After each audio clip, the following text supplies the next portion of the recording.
Welcome to the Skeptic Zone, the podcast from Australia for science and reason.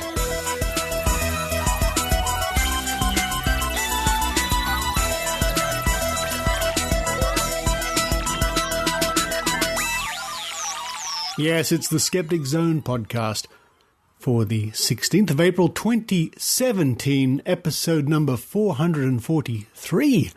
Edging forward to that 450 mark, Richard Saunders here with you from Sydney, Australia.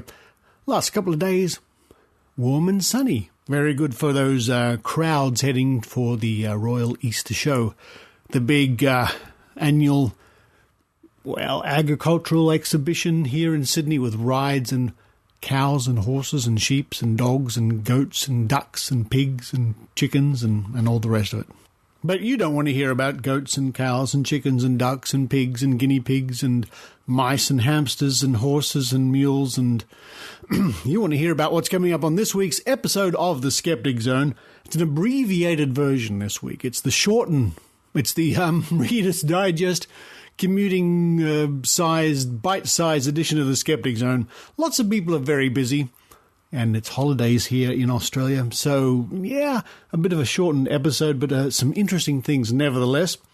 We're going to kick off with my recent radio segment here in Australia. Now, every week, I do a segment with an old friend of mine, Mike Williams, a radio announcer, and he used to be on TV many years ago.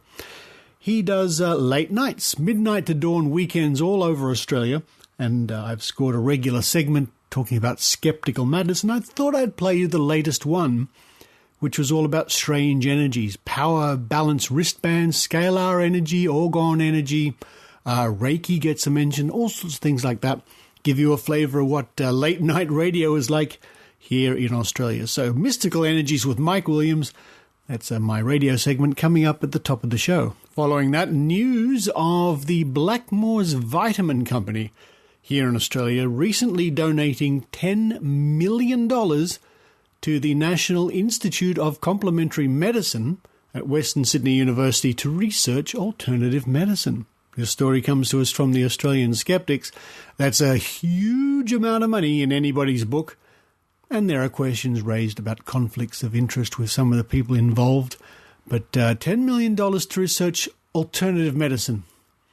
Well, it's a pity that $10 million can't go into research real medicine, or if it could go into radiotherapy or new cancer drugs or stem cell research. I think that would be better spent, but we will bring you this report a bit later on in the show. We also have Brew Ha Ha from AustraliaScience.tv. And this week, the sad story of a man who ate too many jelly beans. I kid you not. Coming up also, one from the deep, dark, dim archives from 30 years ago, around about 1987.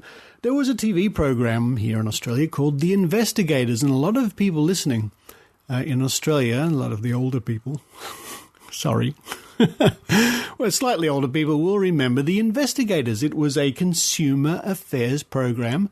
It ran for almost 10 years, I think. It was very popular, hugely popular at the time. It won many awards, and it was, what do they call it, must-see viewing, compulsory viewing. It was an excellent show. And it was the forerunner, well, many years later, of course, this other show came along, The Checkout. And The Checkout is currently showing on ABC TV, and it's another consumer affairs type program. Well, all those years ago, 30 years ago, The Investigators did a story about, from a consumer affairs point of view, about going to see psychics and clairvoyants and this sort of thing. In fact, they visit an astrologer, a tarot card, crystal ball type psychic, and somebody who actually does the channeling, where, you know, they'd sit in a chair and shut their eyes and their eyes would flutter a little bit and they'd writhe around and come up with a funny voice and call themselves something crazy like, oh, I don't know, white feather, which is what you'll hear later on in the show. Channeling, remember that? Oh, the nostalgia. 30 years ago, it was pretty popular. So all that is covered, but more importantly, or very importantly, I guess I should say, the program also speaks to Barry Williams, who was president of the Australian Skeptics at the time, and you'll hear his comments as part of this story. one from the archives, the investigators from 30 years ago, and it's really hit home in the last little while doing research in the Great Prediction Project and other research I'm doing, how important it is to keep things, news clippings, radio interviews, TV appearances, all this sort of stuff, to have it handy to refer back to is just wonderful. It's so important. It does take time to collect all this stuff, but it is very important. And it's great, and it just reinforces to me how great it is to have a good library system with, for example, newspapers and magazines on microfilm, or slowly being transferred, of course, to online, to PDFs and whatever. But at the moment, many of them are still microfilm. But still, it's still quite handy to do lots of research going back through the archives. And it really hits home, again, the more the years go by, the more experience we have doing skeptical work, the more we can look back and say, well, it's now been X number of years and this claim is still unproven. Or it's been 46 years since this claim was made. What happened to it? Everyone's forgotten about it. And then you see patterns emerging, the same claims coming up again and again, year after year after year. Or in the case of these movies like What the Bleep Do We Know, or Thrive, or The Secret, or this sort of thing. Every 3, 4, 5 years in that area, there'll be another breakthrough documentary with such name. You know, we could almost think to make one up, couldn't we? We could call it The Movement. That'll probably then be the next one in about a year or 2 years. At last we can reveal the movement, the secret they didn't want you to know about, or whatever it is, and that'll be very popular, and then everybody will forget about it. I think everybody's forgotten about What the Bleep Do We Know. Have you forgotten about it? I watched it and I forgot about it. Now here's something not to forget about if you're in Sydney on April the 22nd. April the 22nd. Members of the Australian Skeptics and the Skeptic Zone podcast, and Maynard, oh yes, Maynard will be there, will be joining the March for Science. And if you're interested in marching with us or meeting us or having a chat for the Skeptic Zone or whatever you'd like to do, we'll be meeting at the eastern end of Martin Place on Macquarie Street, right at the statue of the boar, or the pig. Sydney siders will know where that is, or you just go to the eastern side of Martin Place on Macquarie Street, and there we'll be at about 11:30, 11:45 on Saturday the 22nd of April, and we'll take part in this March for Science. And I think there are various other similar events being held around the world. It should be interesting. You'll see me there with my camera doing Vox Pops with Maynard, I think. So if you want to join us, just turn up. Just turn up, say hello, and we'll see what the day brings. Also, I'd like to give you an update. I said I would. An update on the Belle Gibson story. Belle Gibson, you'll remember, was the wellness warrior, the lady who said she had terminal brain cancer and other horrible, terrible things.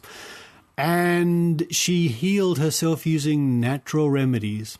And she made a lot of money out of what were ultimately discovered to be deceptive claims. She was actually quite well. She didn't have these diseases or anything like that. And she was made to face the music, went to court, and the judgment was handed down. And according to a report in the Guardian newspaper online, disgraced health blogger Belle Gibson has to pay $30,000 towards legal costs of Consumer Affairs Victoria, and has been banned from making deceptive claims about her health in connection with well-being advice. So at the moment she has been fined $30,000. Actually, I'm not sure if that's the fine or if that's part of the cost she has to pay. Hopefully she'll be up for a lot more, because she made a lot more money than $30,000 out of this whole affair. Indeed, there's another little byline here that says Belle Gibson was paid $75,000 by the 9 television networks for a 60 Minutes interview. So that's quite interesting. Anyway, we will keep you informed as more developments come to hand. on that story. Suffice it to say, I don't think Belle Gibson will ever be trusted by anybody ever again. Well, that's easy to say, but these people have a habit of coming back. If we look at the famous case of Peter Popoff, who James Randi unmasked, so to speak, in the, I think it was the early 1980s. This is the guy who had the earpiece getting secret messages wirelessly from his wife and pretending that these messages were coming from God, and he would do all this fake healing and whatever. Well, he's back. He's been back for years, making lots of money. So we'll see. We'll see what the long-term future holds for Belle Gibson. I'll put a link to that report in the show notes. Well, that's enough for me right now. I'm going to run downstairs, have some halloumi cheese in a salad. Halloumi cheese salad, Maynard's favourite cheese, I think. What else? Maybe some lemon juice or a coffee. Well, I contemplate doing all that. I hope you enjoy the Skeptic Zone.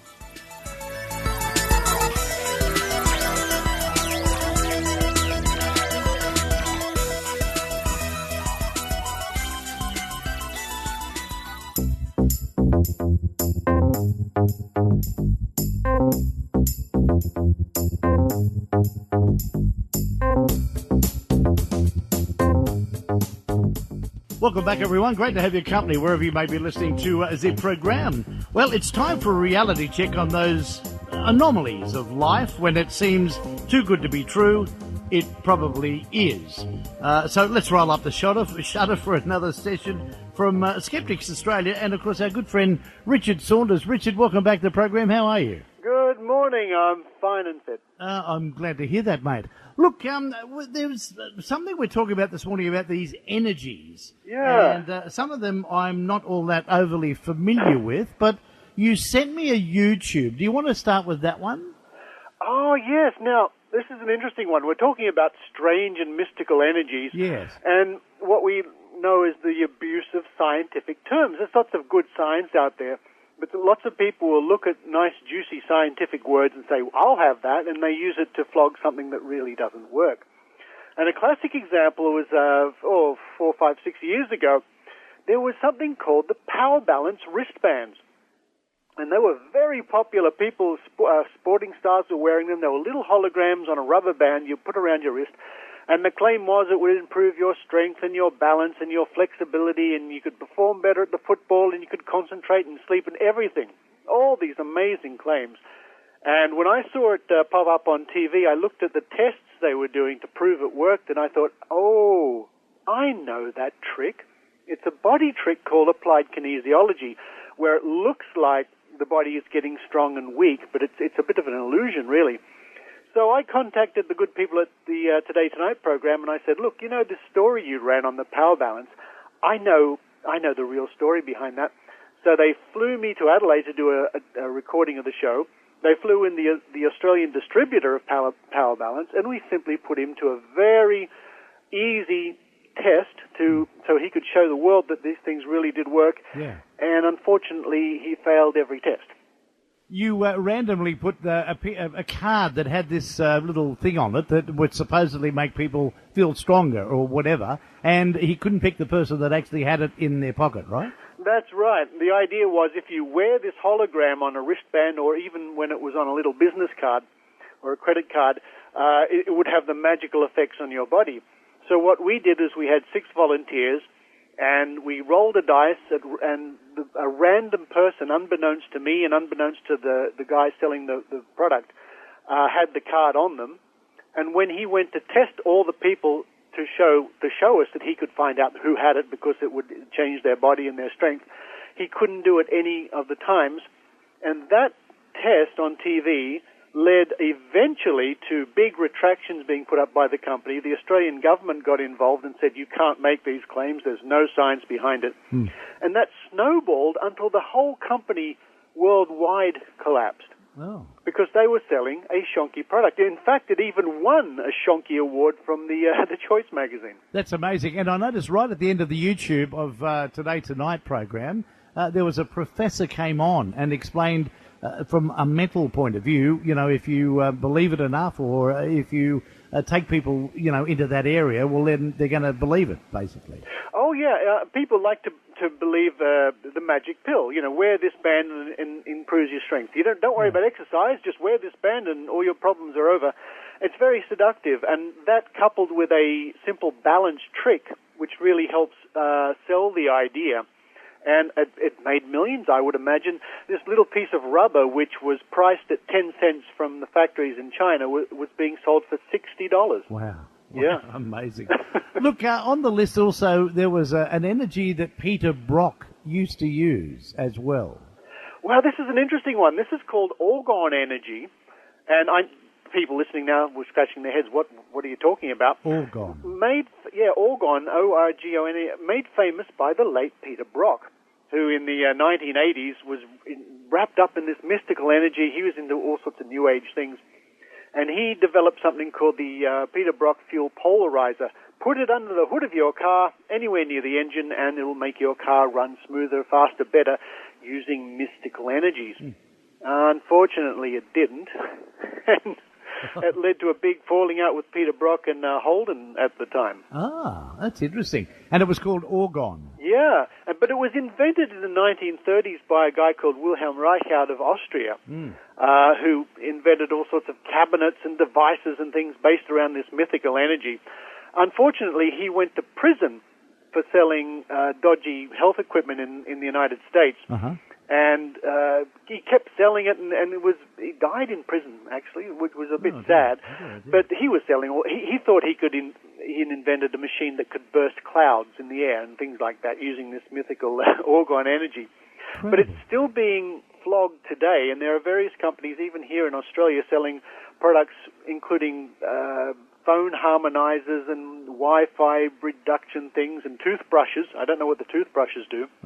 Based on this non-existent mythical orgone energy. It's just one of the many different types of energy people claim, and then they'll just sell a product. And it's funny how we've been talking over the last couple of weeks about various things from the skeptical point of view that really just were in certain decades as well. And I find that really interesting. Well, things come and go. I mean, there are 60s and 70s, and everything was a go then. You know what I mean? Yeah. I mean, there are evergreens. I mean, UFOs have had their day, but they're still around. People still like to chat about UFOs. Yeah. In decades past, in last century, there was a big thing about seances. You'd darken room, Victorian times even maybe, and they'd all hold hands and there'd be a seance. Yes. Well, that's sort of come and gone, but now we saw in the 80s there was a fad called channeling, where people would go into a weird state and come up with a silly voice and pretend they were some mythical person from Atlantis or whatever. Yes. And these days it's more simply someone chatting to an audience pretending they can talk to dead people. So these things come and go. Tell us about, is it Reiki or Reiki energy? Now this is an interesting one, Reiki, and I'm sure a lot of listeners will have at least heard about Reiki, and some probably go to Reiki practitioners. Yeah. This is based on the idea that there's some sort of universal spirit life force or life energy or universal force, whatever term you want to use. In Japan it's called Ki, in China it's called Chi, there's all sorts of names for it. It's just something our ancestors and other cultures made up because they couldn't understand the real world without the benefits of modern science. Yeah. And the idea is that if you're not feeling well, you've got a sore shoulder or whatever the case may be, you go along to somebody called a Reiki practitioner who will hold their hands above you and wave them about, channeling this non-existent energy into your body, and you feel better afterwards. And it's been shown that Reiki works really well as any other placebo. In other words, you go somewhere, you pay your money, you're treated nicely, you lie down, you think something magical is happening, you probably will feel better. Yeah. But a cup of tea does that for me, and it's a lot cheaper. You're funny. And what about, is it scalar or scalar? A scalar is another one which is interesting, and people might see that around at sort of mind, body, spirit fairs or whatever the case may be. The scalar people Scalar is another scientific word. It's a unit of measurement, or at least it implies measuring something. It's nothing too dramatically amazing. It's just something people use in science. There's also quantum. Quantum is another one. People love to throw around the word quantum. How does it work? Well, it's quantum. Oh, okay. Oh, okay, that's fine. These people have come up with little pendants you wear on your neck, and they're embedded with scalar energy, and all the same claims come up. They'll make you sleep better, they'll improve your health, they'll do all sorts of things. It gets a bit dodgy, though, and I've come across this myself, where they say if you put this little scalar pendant, which is a little bit of plastic or whatever, under a flask of water, it energizes the water with this mythical scalar energy. You drink the water and you can improve your health, and it does all sorts of benefits to you. But one of the worst claims I ever heard, and somebody said this to me with a straight face, is if you then put the water on your skin, it can act as a sunblock. And that was one of the most dodgiest, dangerous claims I've ever heard. Yeah. I think the person making the claim really believed it, which is a bit scary. Sure. But the general thing is, and I think you said it at the top of the show, if it sounds too good to be true, it probably is. It is, that's right. Always be skeptical of people flogging you things to do with their health, and they say, oh, this is a new thing and doctors don't want you to know about it, or words to that effect, implying some sort of big conspiracy. Yeah, we normally find that that's very, very good reasons to be really skeptical. Let me just ask you before you go, have you ever investigated crystals? You know how people have crystals and they hang them in the car, or they feel that they have some energy about them, that it's well-being or causes, positiveness, whatever it is? Oh yeah, over the years, absolutely. I mean, this is another one sort of had its day in the 70s and the 80s. It's still around, but not as big as it used to be. Right. Crystals, and this is another thing about abusing science. I mean, the science of studying geology and crystals is really interesting, and it's good stuff. And crystals were used in old radio sets because they have certain properties.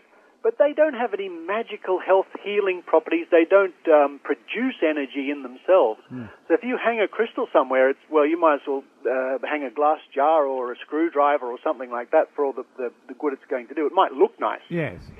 But if anybody out there, be they a Reiki practitioner or they're selling something with orgone energy or any of the things we've mentioned, would like to show us how it works in a fair test, above ground, independently umpired, completely documented, and they can show us this stuff works, they get $100,000 from the Australian Skeptics. We have a big prize. That's always on offer for people. Now, if people want to go to your site, just tell us that site address again. Right, www.skeptics.com.au, SKEPTICS.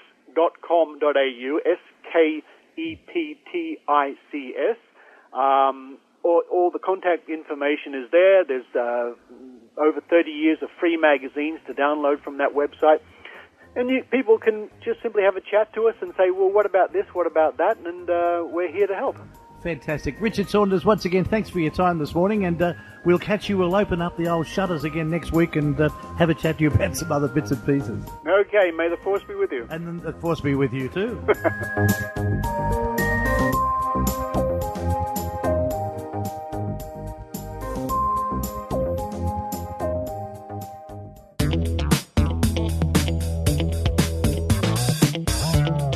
And now, direct from the cafe at Australia's Science Channel, it's Brew Ha Ha with Kelly Wong. I've been saying it forever, but licorice jelly beans are the worst. And now it's official, after a Canadian man became incredibly sick from eating too many of them. He turned up to the emergency room, suffering abdominal pain, dangerously high blood pressure, and low potassium levels. With no obvious medical history to explain it, doctors were stumped. It turns out he was eating a bag of 50 of the worst flavoured jelly beans every day. The case study pointed out he even kept eating them during his stay in hospital. Of course, that was before doctors prescribed a stop to his jelly bean ways. And what do you know? He returned to normal. You see, licorice contains glycyrrhetanic acid, which can cause potassium imbalance and high blood pressure if you consume too much of it. If licorice poisoning isn't a good enough reason to admit that these jelly beans are the inferior flavour, then I don't know what is. And licorice lovers, stay safe out there. For more Brew Ha Ha and Australian science, head for www.australiascience.tv.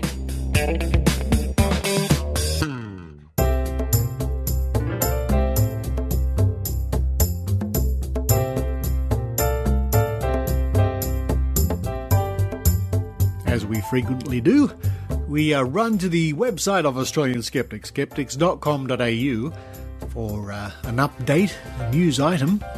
And this one's published on the 4th of April 2017 by Tim Mendham. He's a very busy man, Tim Mendham. Blackmores donates $10 million to University of Western Sydney alternative medicine researchers. Vitamin company Blackmores has donated $10 million to the National Institute of Complementary Medicine at Western Sydney University. The amount, described as, quote, untied and a gift, end quote, is a 50-50 split between the Blackmore Foundation, run by Marcus and Caroline Blackmore, and the Blackmores company itself. It is said to be, quote, the most significant investment into research and development in the history of the company, end quote. Blackmores has donated to the Institute before for research scholarships, and the same applies to the current donation. Among a range of other associations with universities both in Australia and overseas, in 2015 Blackmores gave Sydney University $1.3 million to establish a chair in complementary medicine, but in the almost 2 years since that announcement, the university has been unable to find somebody to sit in it. When the Marcus Blackmore chair was first announced, Bruce Robinson, at the time Dean of the University's School of Medicine, told the Australian newspaper that he knew a backlash was coming when he signed off on the agreement to fund research into the effectiveness of complementary medicines. Quote, I'm a skeptic, but I'm an inquisitive skeptic, and it isn't good enough to sit on the sidelines, end quote, he told the paper. At the time, Professor Ken Harvey had quit La Trobe University when that institution signed a research deal with Swiss, another vitamin company, said that, quote, I have no doubt that Blackmores will be making use of this link with Sydney University to promote their products, for most of which there is no evidence base and are of dubious value, end quote.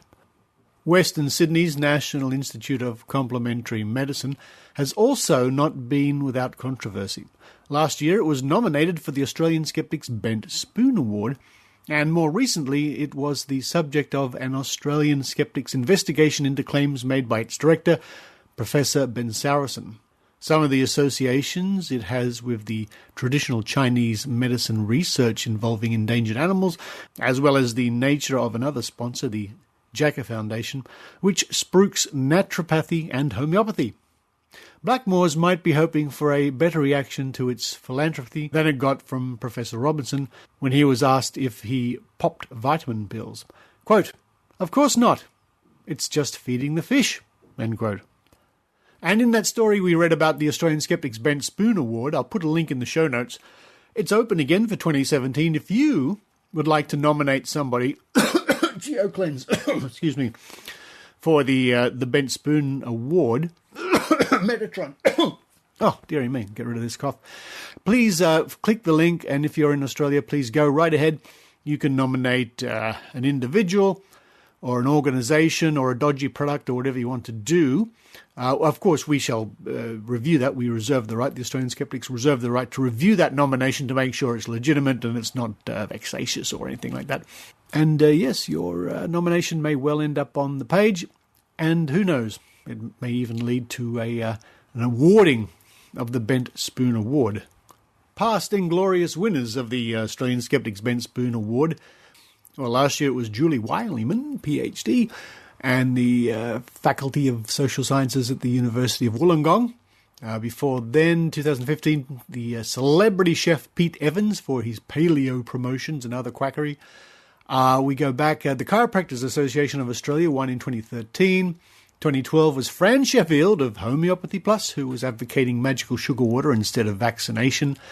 We go back in time, 2009, Meryl Dorey from the Australian Vaccination Network at the time, and they changed the name to the Australian Vaccination Skeptics Network. Further, we go back through the years, the Complementary Healthcare Council of Australia, the Lutech Free Energy Generator, that was 2001. 2000 was Yasmaheen, who claimed she could live without food or water.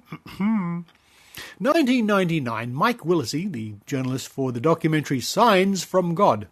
And actually he was just on TV last week with an update of his Signs from God, the sort of weeping statues sort of story, miracles coming on wafers and that sort of stuff. Further back in the 90s, the Steve Vizard program, which was a popular late-night talk show, won Woman's Day magazine. That's no surprise. One before then. And Peter Brock in 1986 for the energy polarizer based on Oregon Energy. And right back to the very first award in 1982, which was a self-proclaimed psychic called Tom Wards, who made some very inaccurate predictions.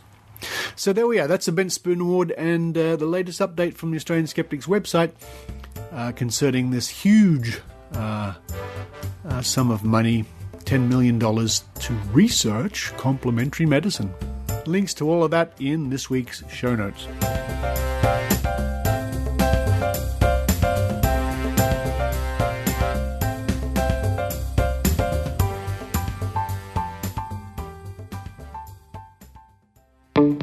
From the dawn of time, one podcast has unlocked the secrets of science and technology to enrich the lives of billions. And now, after a year where they've unlocked the golden age of knowledge, they're about to hit warp speed and go stratospheric. Wait, hold up.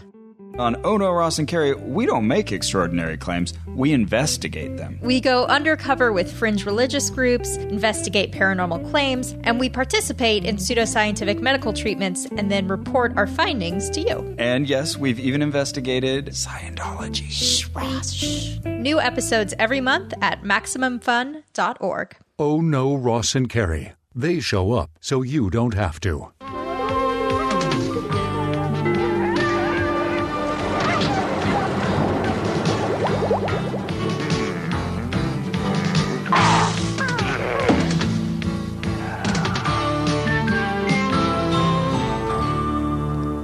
Hello, thanks for joining us on The Investigators.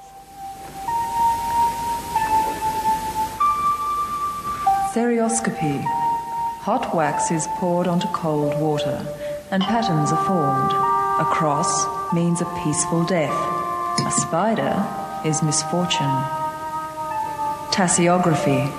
Reading tea leaves. The patterns are taken as omens.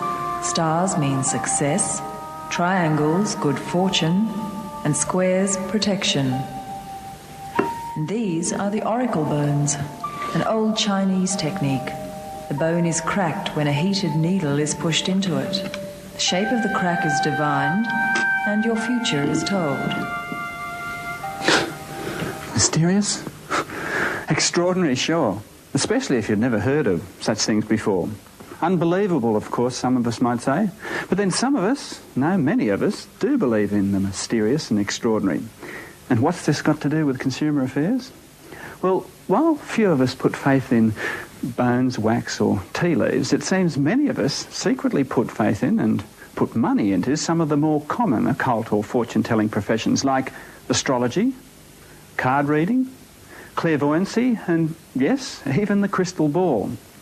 We've not time to analyse or properly test each of these professions, and we're not out to dismantle any faiths or beliefs you might have. But let's just visit a few practitioners as a consumer to see what you get for your money. First to astrology, a system based on the belief that the stars influence the character and lives of us all. What I normally do is I take your birth data, I put it through a computer, and I get 2 pages of printout, such as that. Now, that gives me a terrific amount of information that I could work on for a month on your chart alone. The astrologist, John Clark, plots this cosmic situation and interprets its influence. But if the birth time is correct, there is going to be a very big change in your life coming up during this next 12 months. John Clark has spent 13 years studying astrology and runs a 4-year diploma course. Okay, well, first of all, astrology is not fortune-telling. I mean, let's get that quite straight. Certainly, the relationship between astrology and the other forms of what I call divination are completely separate. I consider astrology to be a very scientific process. An astrological reading takes 2 hours or more, and that might cost you $50 to $100. Okay, John, would you like to sit down over there in that chair over there, please? Therese is an occultist. She does many things mystical and owns a magnificent crystal ball and a very old set of cards. Therese charges around $30 a session. Okay, the past, the present and future come up. Tarot or tarot cards are pictorial playing cards. The pictures that are turned up reveal a sequence of coming events in your life. It says here that you have to be very thrifty in the next 3 months. You have to watch your money for some reason here. You've got the card of sincerity and victory within a 9-month period. You'll be looking back over your shoulder and saying, that woman told me that and it's come true. So that's the cards, clairvoyancy cards, but can I ask you, what on earth is this? That's a crystal ball, John. It's used in many different ways, but it takes, to get a really true, spot-on reading, it would take about an hour, another hour. Can I have a look at it? Yes, certainly, as long as you don't touch it with the hand. In what way can people get something out of crystal ball gazing compared to cards? Well, the cards you can ask questions and you get very, very blunt answers and they're very spot on. The crystal you see images and symbols. You know, like a TV set? Yeah, they're very much like a video. You slot it in. Most people, in fact all people, come here with a question. And that question, I hope, will be answered by my guides. Clairvoyancy, the alleged power to see objects, actions, and talk to people beyond the natural range of our senses. All the time in spirit, and these people in spirit speak to me. They speak in my right ear, my clairaudient ear, and I see images in my third eye. And with this, I can give a spiritual reading. Ashley Bornheim needs few tools of trade, but he does need a willing spirit guide, especially with cameras and lights about. His guide is called White Feather, and watch as he makes contact. It seems all so simple, not at all mysterious. A quick prayer and you're there. Father, we come to you as children and beg you guide our every word and movement. Amen. Well, my friend, we are very pleased you are here with us, and we would like to say, my friend, that all of you, including this fellow over here, needs a good rest. Yeah, I suppose I don't feel easy in communicating, not quite knowing who I'm speaking to. You're speaking to a wise little guide, my friend, called White Feather, and we are very pleased, my friend, that you are speaking to me. It is very difficult for you to understand this, because the people in television have been hoaxed so many times. But we say to you, we would like to give you some proof. When you were younger, you had a little ring on your finger, didn't you? A little gold ring. No, I didn't. Did you have any jewellery that you were fond of? Because I see a little gold ring. Not that I was aware of. Not that you were aware of? No. Was there somebody around you who wore a gold ring with a coin on it? A clairvoyant hearing with Ashley would cost around $30. You provide nothing but questions and honest answers. And now back to Ashley, the person. As for numbers on the lotto draw? I'm afraid I had the experience myself. My guides did not reveal lotto numbers. They didn't reveal them to me, and they certainly won't reveal them to other people. So, how did I make out? Well, if I were to seriously accept the collective advice of them all, I'd be somewhat confused. Whilst a lot of the telling was very general, the specific claims were often wrong, and sometimes one person's claim conflicted with another's. But then, some are believers, some say they don't believe but secretly do, and some, like the Society of Australian Skeptics and their president Barry Williams, have no room at all for doubt. If you critically analyse a lot of the claims that are made by the mystical type people, you'll realise that there's not a lot in what they're saying. They speak in generalities. They claim they can either foretell your future or tell you something about your personality. There have been plenty of studies done that suggest that in fact they can't do that at all. And if people are claiming these sort of things, they ought to be able to substantiate it. They can't substantiate it, and why are they any different from people selling shonky cars? It's no good trying to answer a person who is antagonistic to astrology and convince them in any way, shape or form, because when there's an emotional response of it's a lot of rubbish, and you say to them, but have you studied it? And they say, I wouldn't even bother studying it. Obviously, that is an emotional response and is quite illogical, and you're never ever going to change a person. So the best thing is just not to argue with them at all. I've become sceptical over the years. I think all you need is a normal ration of intelligence to understand that these things are highly improbable, and then you investigate them a bit and you find out not only are they improbable, but they just plain don't work. Of course, quickly touching these fields is perhaps not the way to utilise these people or their skills. The three of them seem seriously committed to their professions, and with their experience, they've developed skills in what you might call social therapy. But whether you believe in what they say or not, are there shonky operators to look out for? Well, obviously, because a lot of people who call themselves astrologers have had no formal training, and as a teacher and doing a 4-year course for a diploma, you can see that I am concerned that other people come along and say, well, I've read a few books, I can talk to people about their problems, and I don't believe they can. Are you concerned that your profession isn't always correct in what it says? Very, very concerned. Mainly because you hear people who are taking outrageous amounts of money performing magical things, which they claim are magical things, and nothing happens. And these poor souls are standing back there very hurt, lost money and lost face too. Right, so magic is magic and card reading is card reading, but who wants to be done by somebody for $1,000 or $2,000? So, just like any shopping you do, if you're spending money on a forecast of your future, be discerning in what you choose and stay in control. But the last word here belongs to Whitefeather, and a prediction I'll happily believe. What about the fortunes of the ABC? The fortunes of the ABC, my friend, are good. The trouble with the ABC is they don't specialise for all the public, but for the moment it's very difficult for them to be bothered by all the public. But what we are saying to you is this: in the days of trouble that lie ahead, the ABC will be there with their cameras, whereas the others, my friend, to coin a phrase, will be washed out.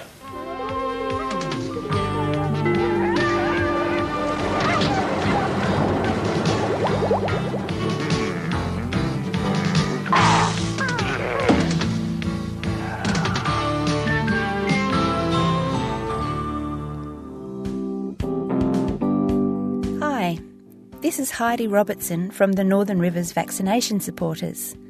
We are a group of concerned citizens dedicated to promoting good science and common sense in our region, the far north coast of New South Wales. This area, famous for its natural beauty and relaxed lifestyle, also has the lowest rates of vaccination in Australia. We are out to change that by challenging the myths and misinformation and by providing good evidence-based information to the community. We'd love for you, no matter where you are in the world, to join our fight. Please visit our webpage at www.nrvs.info. We also have a link there to our Facebook page. Tweet us at NRVaxSupporters, that's VAX, and check us out on Wikipedia by searching for Northern Rivers Vaccination Supporters. Thank you.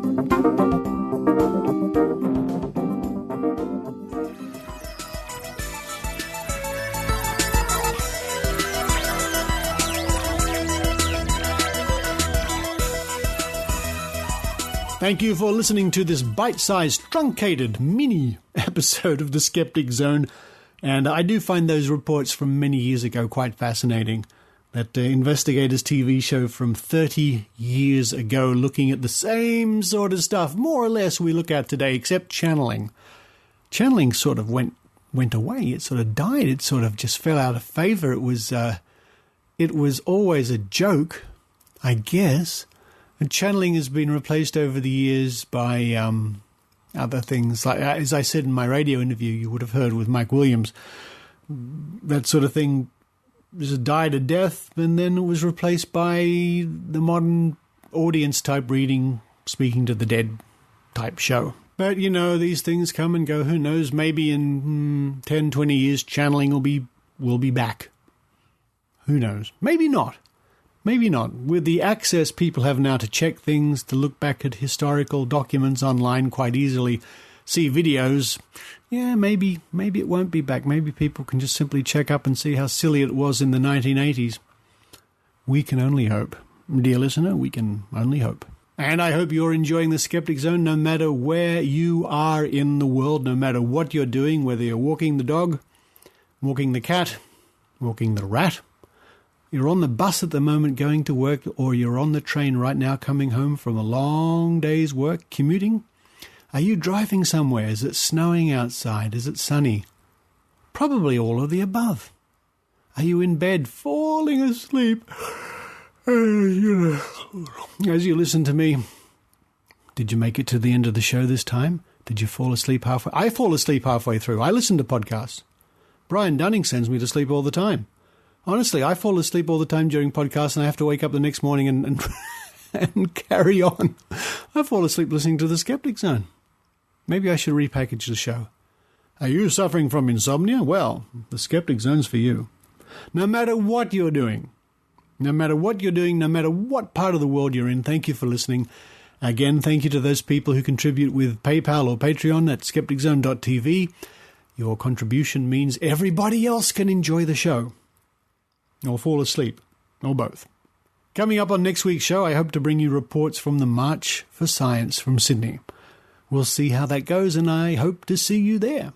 But for this week, with Maud fast asleep, she must listen to the Skeptic Zone. She's fast asleep on the chair next to me. That's good. You're not leaping up and trying to headbutt the microphone. With Maud fast asleep and Henrietta downstairs waiting for food, this is Richard Saunders signing off from Sydney, Australia.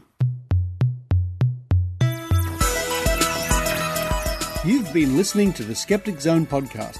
Visit our website at www.skepticzone.tv for contacts, an archive of all episodes since 2008, and our online store. Please support the Skeptic Zone by following us on Twitter at Skeptic Zone, liking us on Facebook, and leaving a review on iTunes. You can also show your support by subscribing via PayPal for as little as 99 cents a week. The Skeptic Zone is an independent production. The views and opinions expressed on the Skeptic Zone are not necessarily those of Australian Skeptics Inc. or any other skeptical organisation.